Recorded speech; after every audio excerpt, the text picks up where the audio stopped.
All right. Well, without further ado, welcome to my talk. I'm Rafael Vasquez. I'm going to be talking about how to overcome design challenges, or what are five great tools that you can keep in your design tool belt. First off, I want to talk a little bit about myself. This is me. Hi. I'm here terrorizing a world of Lego, and I've been a game designer for over 10 years. I've worked on all parts of the industry. I've worked like in Facebook games, mobile games. I've worked on console, AR, medical and educational games, and also virtual reality games. Uh, I've worked in almost all different aspects of the industry as a game designer, and I found that actually they have a lot in common. Uh, I am currently a senior designer at LBC. LBC Studios are the makers of a game called Empire. And on top of that, I'm also the lone developer at Chupacabra Game Studios, which is my indie company, and where we work on strategy simulation games, especially more abstract strategy simulation, more in the terms of like Plague Inc., that kind of stuff. Currently, as I said, we're working on Shadow Government Simulator, the game where you are the Illuminati. You're trying to take over the world one nation at a time by subverting them via bribery, assassination, seduction, all the good stuff. As I've been working through all these different parts of the game industry, I've realized that the design challenges that they face are actually very similar. Be it if you're working on mobile, if you're working on AR, VR, or console, there's always the same types of challenges. And so it's like thinking of it as having different flavors, but all coming from the same dough. And this makes sense. Like taking a step back when you think of other art forms like paintings or like music, these guys have been around for thousands of years, right? Uh, that's how we get best practices. That's how we get the golden rule for painting, or that's how we get the octave scale for music. These are best practices that have been honed for hundreds and thousands of years and have really helped them refine the art form. However, games are really in their infancy still. They're very new, and we're still trying to figure out what the best practices are. Like we, as a society, we still don't know. We're trying to figure them out. And I mean, a lot of people are aware of this. Really, really smart people. People like Jesse Shale, Ref Coaster, Chris Crawford. They have done really good studies on how to improve game design and how to think of this as a field. However, I've always found that their work is really, though really important academically, it's not necessarily practical. I mean, I have yet to meet someone in any form of the industry that has made the time in their schedule to analyze what is the ludim, or how what is the audio visual feedback necessary for players to create a mental model as they play a game in order to perform a jump. They're important when you're thinking about them in the academic sense as a field of knowledge, but when you're talking about how to make it practical for us developers to develop a game, how do we can use these to actually overcome challenges that we face, it it doesn't really work. We don't really have the time for that, and that honestly has left me a little bit frustrated. Um, you'll find 100 GDC talks on the metaphysical aspects of a game and the philosophy of game design, but you will. It's much harder to find just practical advice. And so this has led me to become a bit of a tool collector. I throughout the years working, I've collected a whole bunch of different tools which we can use in order to overcome design challenges. These are just different ways in which you can think or frame a problem in order to have a better understanding of what the potential solutions are. And I'm not talking about things like Unity or Unreal, really. I'm not talking about game engines. I'm really talking about these conceptual frameworks that help game designers frame a problem and come up with different solutions. It is really just a different way, a different point of view at looking at things. Now, before we go into these in uh, in full detail, uh, there's something that is like a big caveat, and it's that these are not recipes. Sorry, they're just options. Not every tool is made for every game at every single moment, but different games will have the same challenges as they go through the whole ordeal of production. And if you find a challenge that resonates with you, like if one of these tools resonates with the challenge that you're facing, go ahead and use it. But don't try to shoehorn them in everything. Hope that makes sense, and hope that makes the comments treat me nicely. But with that, let's get started. So the first two I want to talk about. This generally happens at the very beginning of a game, where you're entering a project. You have your team. You have some slight idea of what it's about, but you don't necessarily know the whole what the big picture is, and you're not sure that everyone else understands what the big picture is. And the first one I want to talk about for that is called the Agile Statement. This comes from Agile methodology, and it is actually quite simple. It's just these words. I see my camera here is becoming a hassle. Let me turn the camera off and edit the scene to avoid. There we go. Boom. All right. So as I say, this comes from Scrum methodology. Uh, Basically, you just have to think of these words: for, who, the, is, a, that, and like, ours. Each one represents a different aspect of the big picture of a game. So when you're talking about for, you're really talking about the target demographic. Who is the main drive of the demographic or the problem? What are the things that they want to see in a game? The thing is then just your game. Then is a category that is the core of your game. What is the biggest selling point of your game? What is the thing that players are going to be doing the most in your game? Unlike refers to the competition or other similar games like it, and ours is our unique selling point. What is the thing that distinguishes our game from other games in the competition? So as you can see, this actually creates a sentence. And for example, I'm going to use my own game as an example. Shadow Government for the Shadow Government Simulator, the Agile Statement would go like this: for PC strategy gamers who have always wondered what it's like to be the Illuminati, the Shadow Government Simulator is a secret society strategy game that allows players to bribe, extort, seduce their way to world conquest.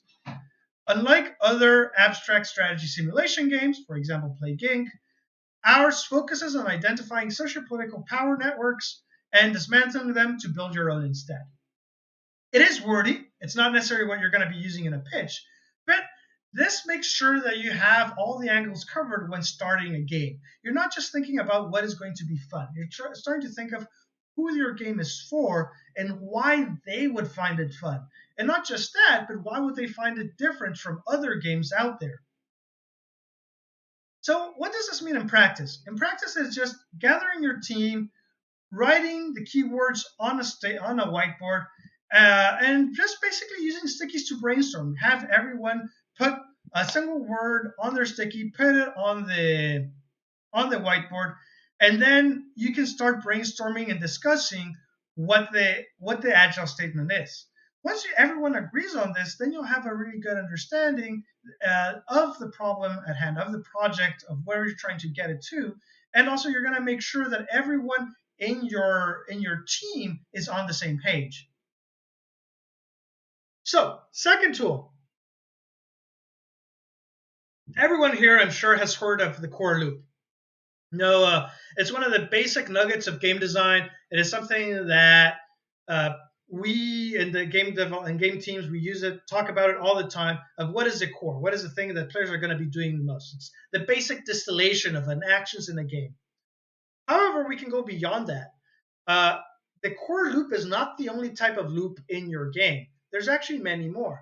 And one that is important to think about is the goal loops. So goal loops are basically different. How to explain? There are different objectives players have throughout the game that are measured in different timelines. This tool I gathered from the designer Alexander Mandrika. This is his website if you want to check him out. Basically, it is important to think when you're thinking about the objectives of your game. It is important to think of them in the context of how they will affect the time from the player's point of view. How are they thinking about it? So generally, there are four loops, but this can change based on your game. And that is something that is important to take into consideration, where not every game works in the same time scale. So, for example, if we're talking about a game like Super Mario Odyssey, you would have that the moment-to-moment loops are the objectives that players have to consider every moment of the game are things like avoiding the next enemy, getting to the next platform, or collecting coins. However, beyond that, we also have short goal loops, which is what is the player's next immediate objective? In this case, it would be to get a specific moon. Then we have the medium goal loops. Okay, what are players doing in a single session? They might want to finish a story chunk, they might want to complete a level. And finally, there's the long-term loops. Find all premium coins, find all stars, complete all levels. These are the overarching goals that players are trying to get through as they play the game. For a game like Shadow Government Simulator, my game is turn-based. So there doesn't really exist moment to moment because everything is gated by that turn. But there is still a micro game loop. In this case, I've defined it as 1 minute. In this case, you use it to investigate different units, convert VIP, assign missions. On top of that, you would have short loops that are around 10 minutes where you're trying to plan a route of attack, try to get a unit from a next power tier. Then you have 30 minutes, which is more or less a session. You might want to capture a region. You might want to upgrade your HQ. And then finally, you have long-term loops, which is you want to capture the whole world, you want to unlock game modes, etc. What is important is that at any given time in your game, you want to make sure that players have these. That there's never a time where a player feels lost in what to do because they don't have an objective. So, what does this mean in practice? Well, in practice, it starts out with first, you have to define your loops. Depends on the game genre. Does your game need moment to moment game loops? Does it need very long loops? If you're making a quick narrative game, you maybe don't really care what the player's goal is 2 hours from now. After that, you want to define your time ranges. What is a short loop for grand strategy is different. What is a short for a match 3 game or for a idle clicker? Then you want to start fitting the game systems in each range. Does this objective, is it more tailored to the short-term goals? Is it more tailored to long-term goals? How do the game elements that you've designed fit in these categories? Then what you're trying to really look for is holes or clutter. Basically, a hole is a game loop that does not have enough game elements in it. That is a weak link. That means that some players might start feeling lost or uninterested in that time frame. Clutter, on the other hand, is when you have too many game elements in a single goal. That means that in that loop, players might be able to feel confused. They might feel that they're being pulled in too many directions. Ideally, what you want is an even spread of game elements throughout all the different loops. Then you just repeat until golden brown. Next up on the tool plate, sometimes it is hard to getting a holistic view of the game. We tend to laser focus on one aspect of the game, but games are complex. Games have lots of moving parts, and sometimes it is a bit difficult to understand how everything is connected.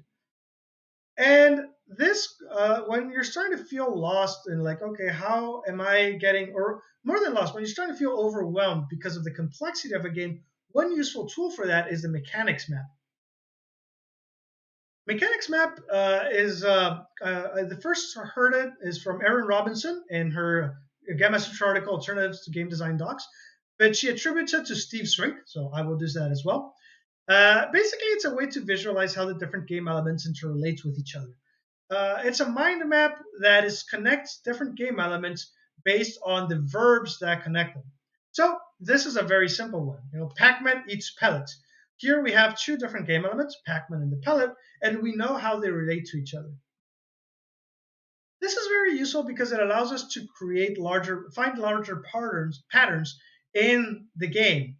So, for example, what we're trying to look for is loops. Okay, Pac-Man eats power pellets, which exposes ghosts, which are trying to kill Pac-Man. This is a tight loop. This means that the game is self-reinforcing, and that the players will always be able to move from one element to another. However, there are things that we want to be on the lookout for. Orphans and chains. These are not necessarily bad, but they're suspicious. An orphan is a game element that does not go anywhere else. It's just a dead end. You can see that a lot with achievements when they just give you an achievement, but it doesn't really feed back into the game in any meaningful way. A chain, on the other hand, is when you have multiple game elements that are connected to each other, but they don't ever branch out. It's just one after the other after the other. Again, this is not necessarily bad, but it is suspicious. You really want to think, am I needing all these elements? You might want to prune them down because as a game designer, you know that everything you add to the game increases scope. This just makes it harder on your programmers and your artists to complete the game. So you want to run a lean ship and have it nice and tight and only have the game elements that you absolutely need.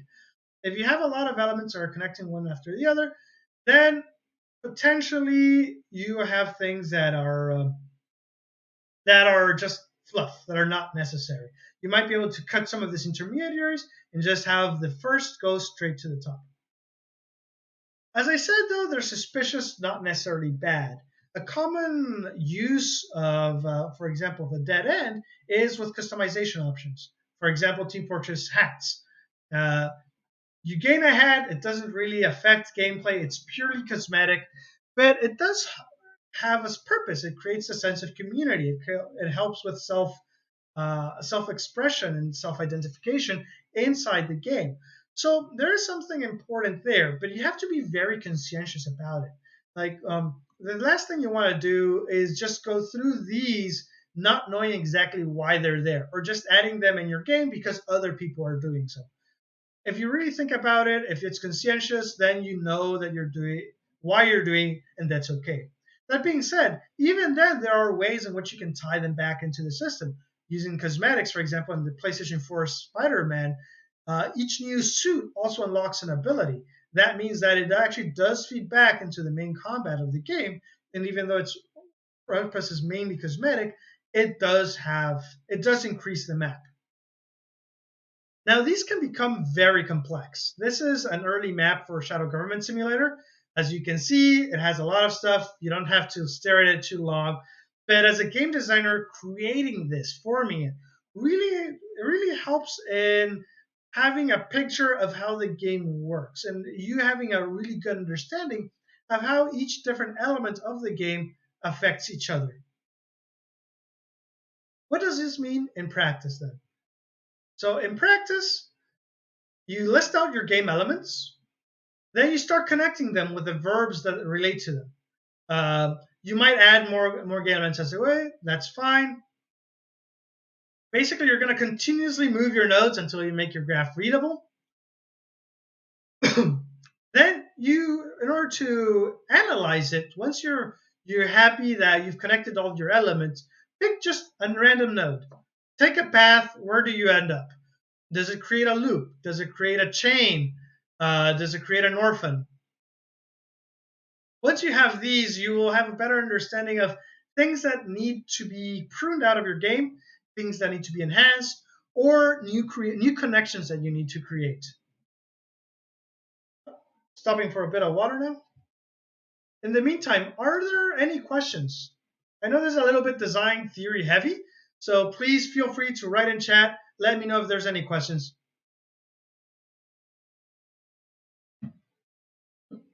All right, it seems like we're all good. All right, tool number 4. So, as a game designer, sometimes you're asked to create with a lot of different experiences in very little time. It's like, oh, okay, we have this is more true when you have deadlines and like more corporate structures, or if you have an indie team that is has running out of funds, or you have a strict deadline. Sometimes you're like, as a game designer, they're going to ask, okay, we need to create content. We need you to take one idea and somehow make it into a whole bunch of different ideas that are all easy to implement. One useful way to do this is with a variety matrix. This is part and parcel of Ubersoft's rational level design, which is a framework they use for designing levels, but that I've actually found that it is very useful to apply into other aspects of game design as well. Basically, you list all the different variables that influence a specific level or game entity, an enemy, a weapon, and you start creating different combinations of them to see for us to create new variety without having to create new scope within the program. I said it doesn't have to be levels. And for this, I will be using an example from another game I designed, Deep Space Battles, Outpost Orion, which was a VR space sim where you're just shooting enemy planes in an arcade dogfighting simulation in VR. And we had a very tight deadline with this game. We had to launch it in a couple of months. So we didn't have a lot of time to create different kinds of enemies. However, being an arcade game, you wanted to have a lot of different things to shoot. And what I ended up doing was creating a variety matrix of that. Basically, I approached my programmer and I said, okay, what variables are you using for the ship types? What are the things for the ship AI? What things are you taking into consideration? And he gave me a list, like, oh, distance, what is the attack rate? What is the number of bullets? What is their speed, etc., etc. With this list, I started actually creating tags for them. Okay, how does this look if a ship has low attack distance, low HP, but they do high attack rate? And I started creating different variations of the ship using the variables they already had. So what happens if we make it more tanky and it has like a higher hit points, but it also has a higher bullet spread and it throws a high number of bullets. Then it becomes more of kind of like a shotgunner using shotguns in space. What happens if the attack distance is infinite?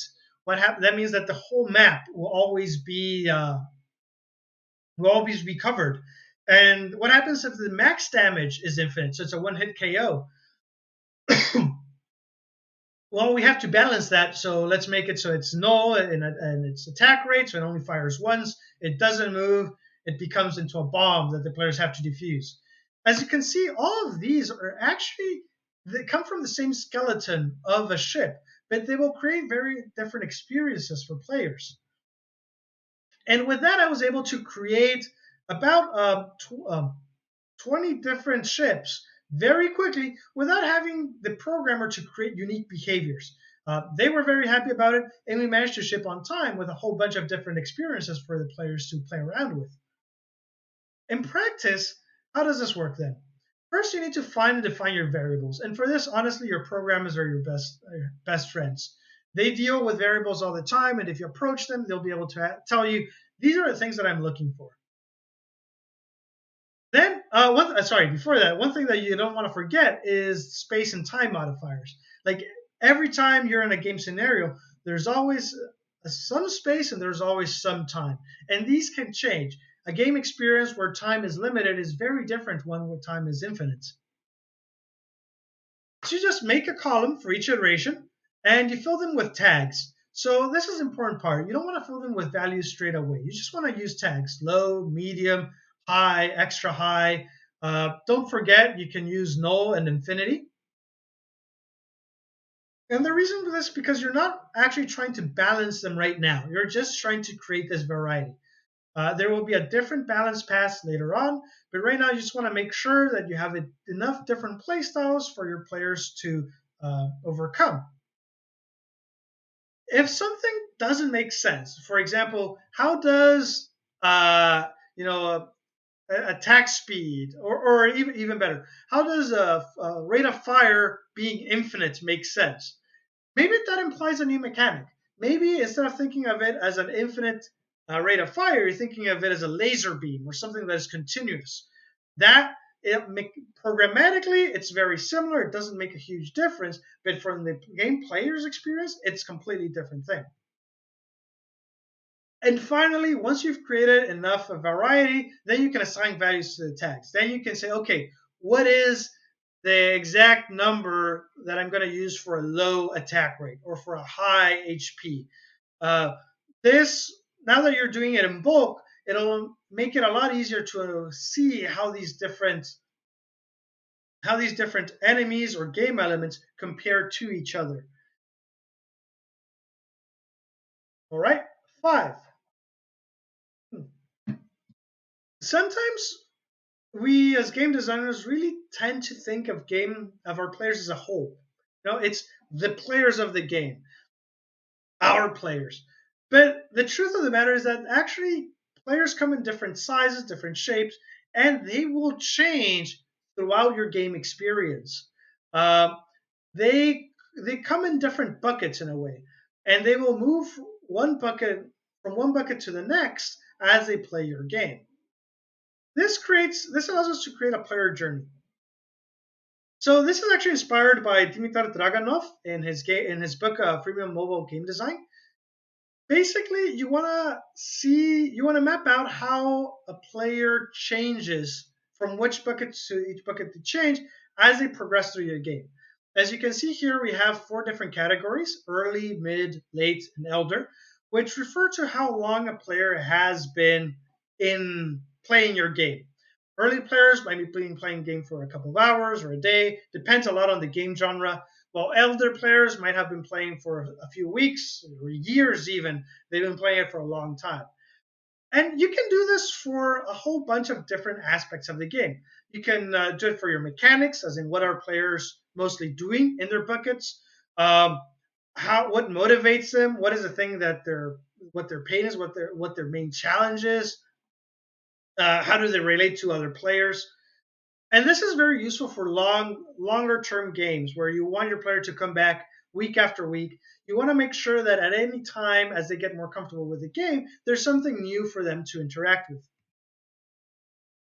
I'm using here another example of another game that I designed, which was an AR game where players had to plant trees in different parts of their city and basically take care of them as they move around their daily lives. Think of Pokemon Go, but instead of trying to capture critters, you're planting trees. Being a mobile game, it actually was. We were expecting players to play for several weeks, and so we wanted to make sure that when they just got into the game, they had enough things to do. They were interacting with planting seeds, finding resources, quests. For them, the player level might be more interesting and more important, and increasing their inventory. But as players created more trees, as they started creating a little forest, then there would be different kinds of mechanics for them to engage with. They would be starting crafting different types of seeds and collecting them. They would want to see which kind of seed they want to plant because there were different kinds of efficiencies. While for an early player that might have been too complex, a mid player would be right in their zone. If they're stuck around with the game for longer, then we would have even more complex mechanics. Then they would be able to graft one tree into the other to tailor make the seeds. They would start using specialized resources.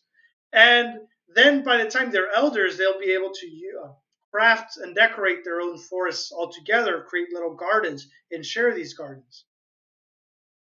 As I said before, this can be used for a wide variety of different vectors. One of the things I wanted to do with this game in particular is I wanted to have a real world impact.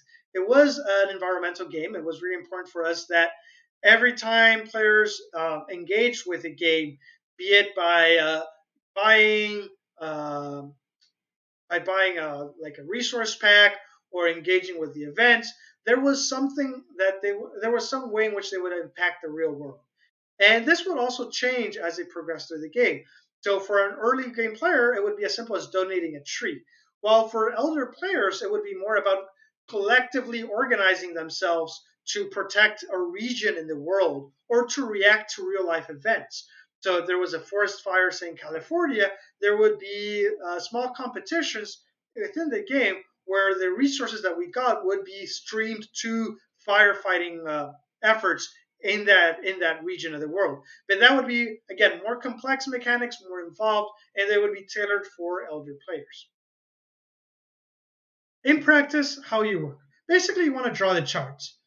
You want to define your players. You want to define what a short, early player, mid player, late player, and elder player, uh, what they mean for your game. Then you want to define your vectors of interest. Are you looking at mechanics? Are you looking at progression? Are you looking at monetization? Are you looking at real world impact? And you want to start filling it up with your current design.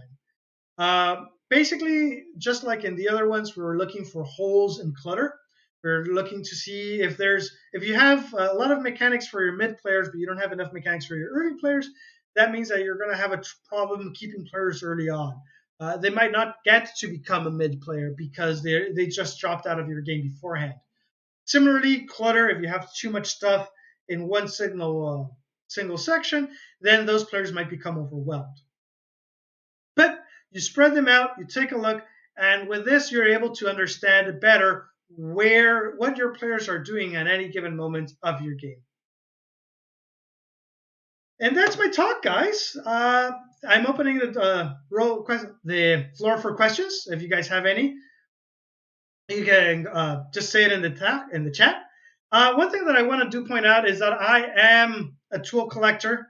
I collect these tools if it's my hobby, have a 90-page document where I'm just writing them down. So if you guys do see any tool, if you guys use any tool, if you guys have seen it in any other in any article, please reach out. Please send it to me. I will be very grateful, and we can share tips. Something I also want to point out, if you're interested in learning more about the game I'm working on, it is on Indiegogo. We have a campaign going right now. Go ahead, check it out. You can see the trailer. You can see all the different, you can see all the results of these tools, how they've been used in a game, and that will provide more context. And if you have any particular question of how these tools that I presented were used in my game, please let me know. This is how you can reach out. I am active on Discord and Twitter, but you can also just email me straight up. I'm always happy to answer and always happy to chat. And yeah, that is a talk. Guys, any questions? All right. Thanks, Mug Games. Thanks for the compliment. How do you deal with negative feedback when making a game? Okay, that's a really interesting question. It is a tough question because there is different types of negative feedback. There is negative constructive feedback, which is, like someone saying, well, I think this is not working because A, B, and C. And there's also just negative feedback overall. Something that we as indie developers have to take in consideration is that there's also different types of players and testers. Like it is very different if you're testing your game with other indie developers as you're testing your game with random players. And the feedback they're going to give you is a little bit different. So from game developers, when you get negative feedback, it is important to take a step back, listen to what they're trying to say, and having a good and trying to figure out if their point of view meshes with what your game vision is. Different developers have different fields or points of view on how they play games, so you can always take it into consideration, but it's generally more constructive. The thing I think you're asking though is for the other type of feedback, the negative feedback from players, and it is rough. Honestly, there are again two types of feedback in that regard. Sometimes it's just trolls, and those unfortunately they exist. You just kind of have to ignore them. I remember one time I was in a convention, and this kid came up to me, played my game, and just said, "It's not like Halo," and ran away. And it was not a first person shooter. It was a strategy game. He just wanted to play Halo. Yeah, he was just trolling me. So slide off. However, there's sometimes other types of negative feedback which can be very vague because these are not players, right? They're not game devs. They're just players. So sometimes they'll just tell you, "I found it confusing. I didn't think it was fun." Or they'll try and like throw another idea at you, like, oh, you know what happens if you would have like weapons, or if you had like machine guns. Here, what's important for us as game developers to take into consideration is not necessarily to get the feedback straight up, but try to take a moment and see what is the reason behind the feedback. So let's say this guy wanted to have machine guns. Why is that? Maybe he thought he was stuck in a level and he didn't know what to do. Maybe he thought that the game needed a little bit more action and pizzazz, and he was looking for a little bit more excitement. When you're getting negative feedback, trust them to identify the problem, but not the solution, if that makes sense. Uh, you can store, if they have a good idea, store it, keep it for reference. You might be able to implement it. But what's more important is to understand the seed of where this feedback comes. Hope that answers your question, man. Anything else, guys? Doesn't have to be the talk. Doesn't have to be about the presentation. I just like to talk. Oh, thanks.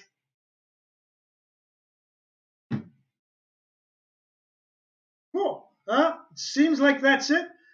Guys, thank you so much for taking your time to look at this talk, this presentation. If you want to chat later, contact me. And yeah, have a great weekend, you guys, and have a great IndieWorldCon. Take it easy. Cheers.